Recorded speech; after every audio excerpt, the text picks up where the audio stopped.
Imagine someone walking up to you today and insisting with a straight face that the earth is balanced on the back of a giant animal, or that eating the wrong food on the wrong day could determine your eternal fate. You'd probably laugh, or think they were joking. But here's the twist. Throughout history, entire civilizations believed ideas exactly like that, not as satire, but as unquestionable truth. And here's where it gets fascinating. Billions of people have lived and died by rules and stories that, from the outside, sound completely absurd. Why? Because once something is wrapped in sacred language, it becomes untouchable. You don't question it, you defend it. Even when the belief collides head-on with evidence, with logic, with reality itself. In this video, we're diving into the most absurd religious beliefs ever taken seriously.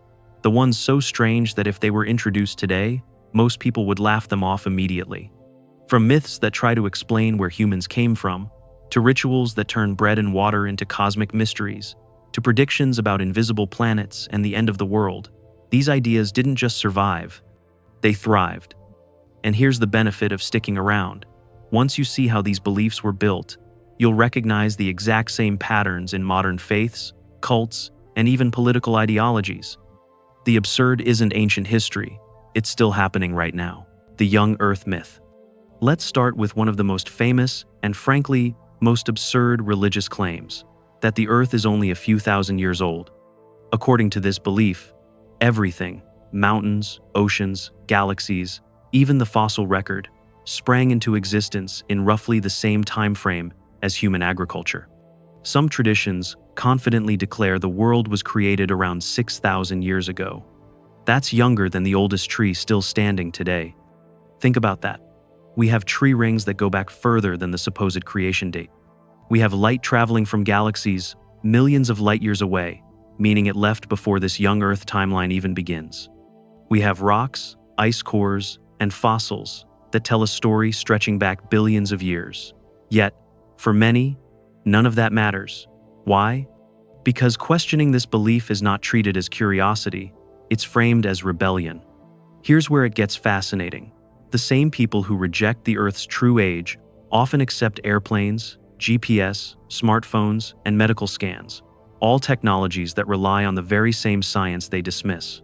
It's as if science is perfectly trustworthy until it collides with a sacred story, and then suddenly, the story wins. But here's the deeper question. Why cling to such an obviously flawed claim? The answer reveals something about how belief works.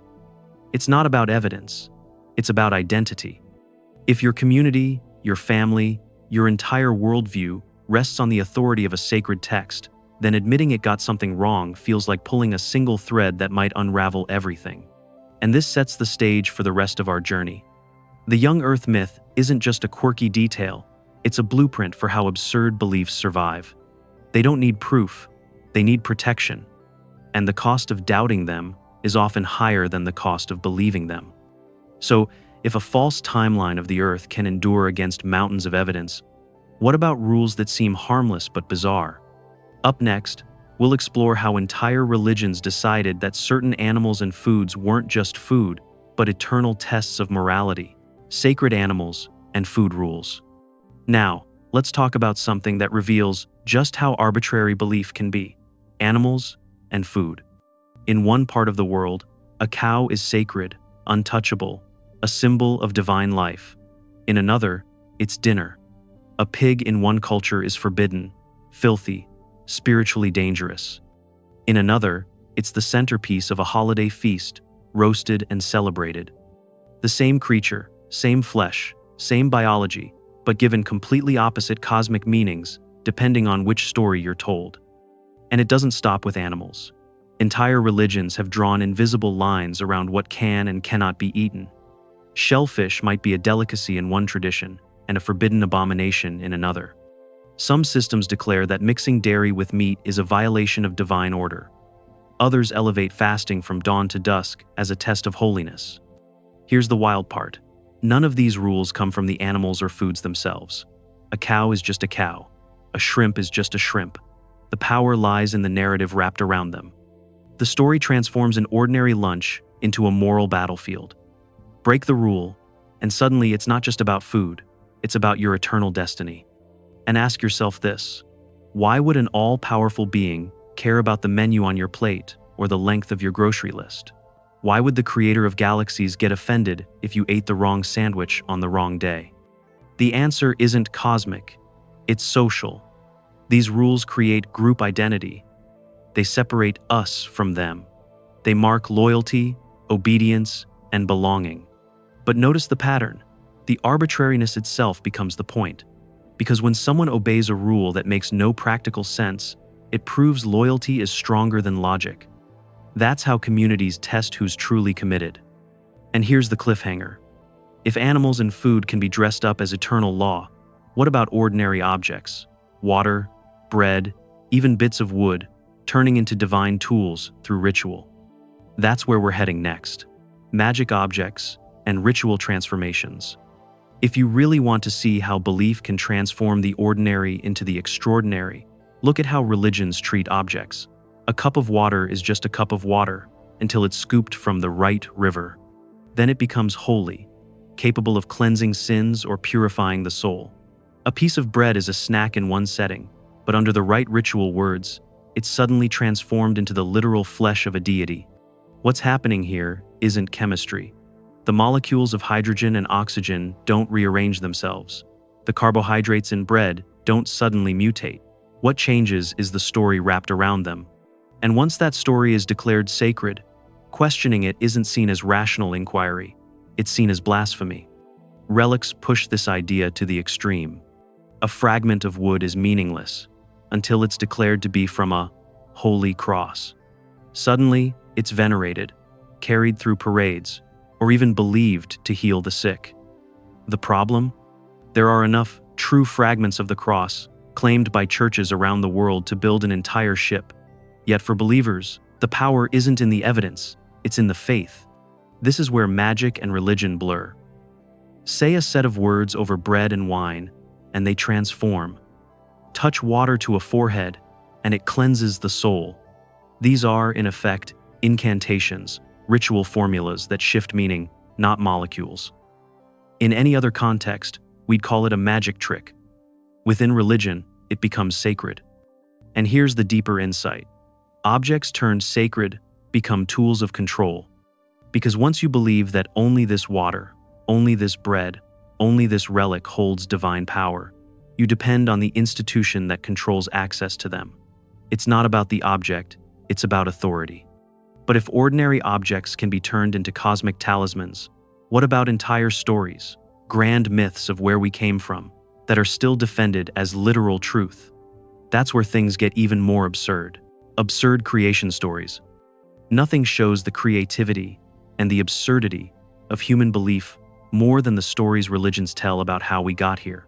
In one tradition, the first humans are shaped from clay by a divine craftsman, molded like pottery on a wheel. In another, the sky god slays a cosmic monster and uses its body parts to construct the heavens and the earth. In yet another, the entire diversity of human languages is explained as a punishment for arrogance. A tower built too high, a god offended, and suddenly people can't understand each other anymore. These stories are imaginative, they are poetic. But are they true? Not when compared with what we now know. Fossil records, DNA analysis, and evolutionary biology give us a clear picture of gradual change over billions of years. Languages, too, didn't appear overnight. They evolved slowly, shaped by migration, trade, and isolation over tens of thousands of years. So why do these myths still hold power? Because they weren't designed to explain the natural world in the way science does. They were designed to give meaning, to place humans at the center of the story, and to frame existence in moral and spiritual terms. You're not just a species that evolved, you're a divine project, a chosen creation. That narrative is far more flattering, even if it's false. And here's the strange part. Even when evidence mounts against them, many still insist these myths are literally true. For them, admitting otherwise isn't about facts, it's about faith. To question the story is to question the authority behind it. But if creation myths can be defended in the face of overwhelming evidence, what happens when religions make predictions about the future, about apocalypses, doomsdays, and invisible planets that never arrive? That's the next stop.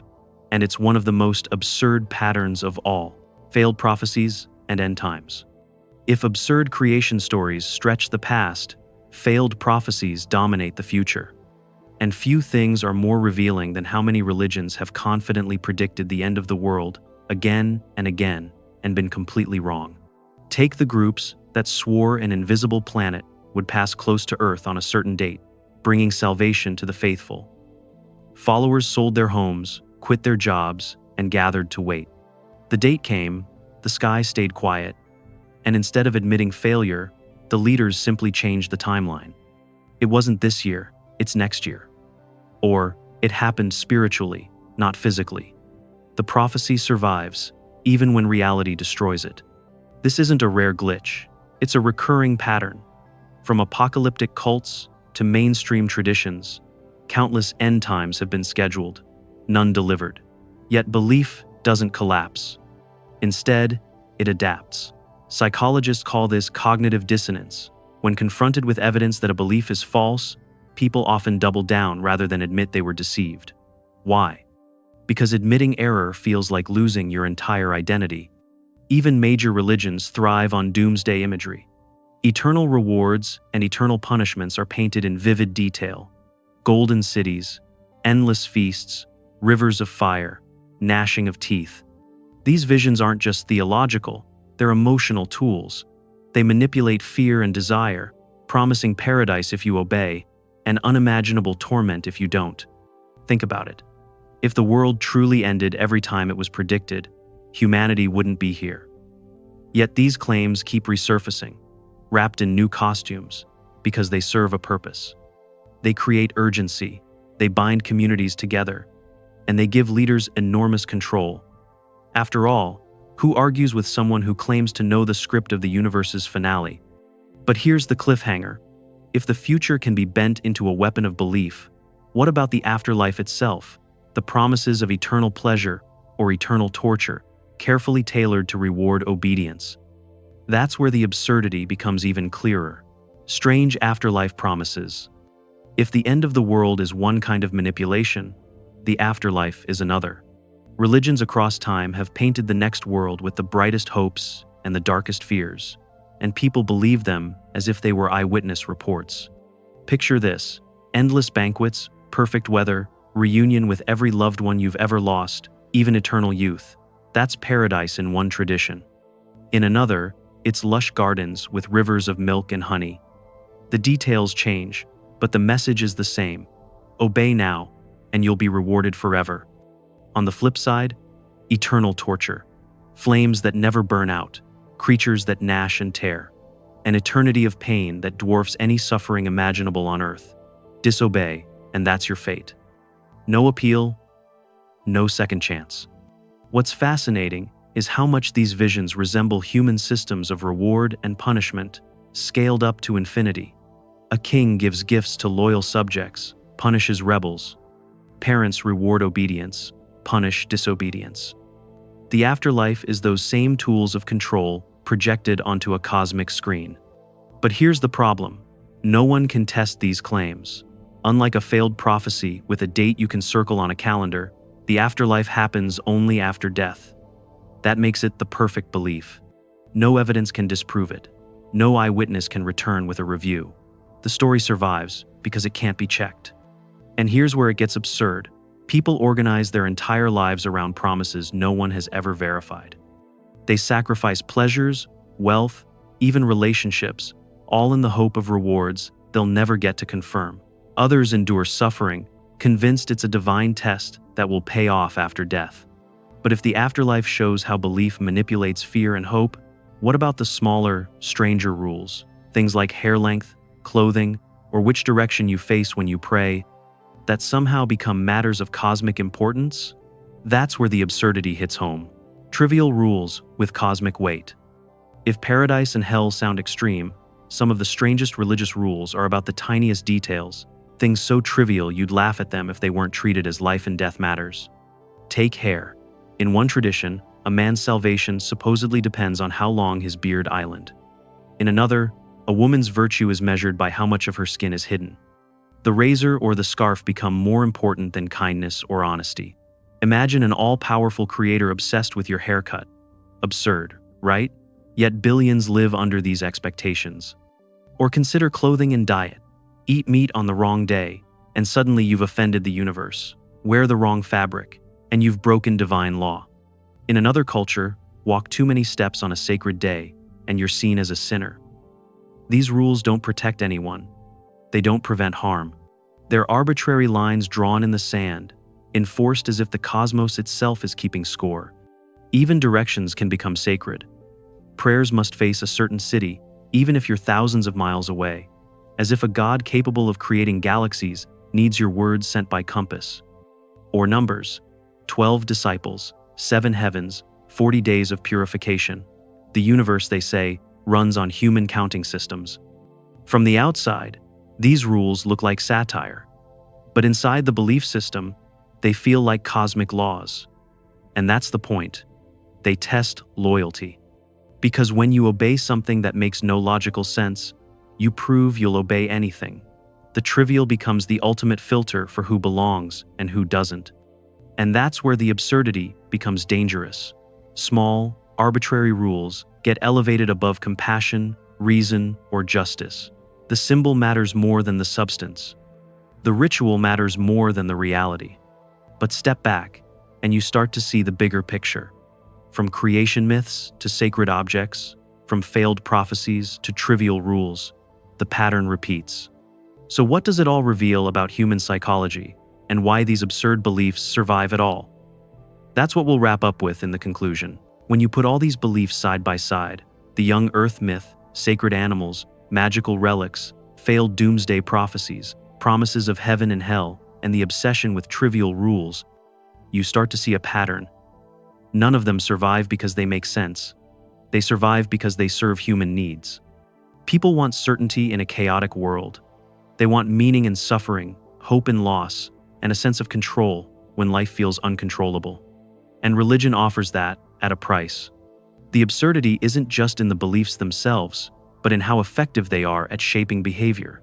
Fear and desire become levers. Authority becomes sacred. And once a story is wrapped in divine language, it's defended harder than facts ever could be. Think about it.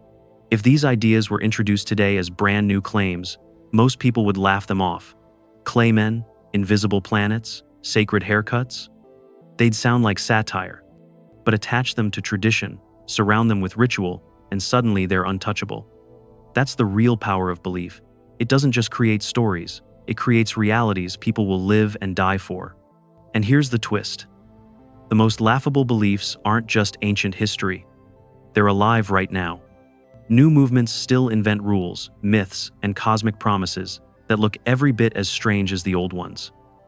Human psychology hasn't changed much. We're still vulnerable to the same tricks. So the real question is, once you see the absurdity, what do you do with it?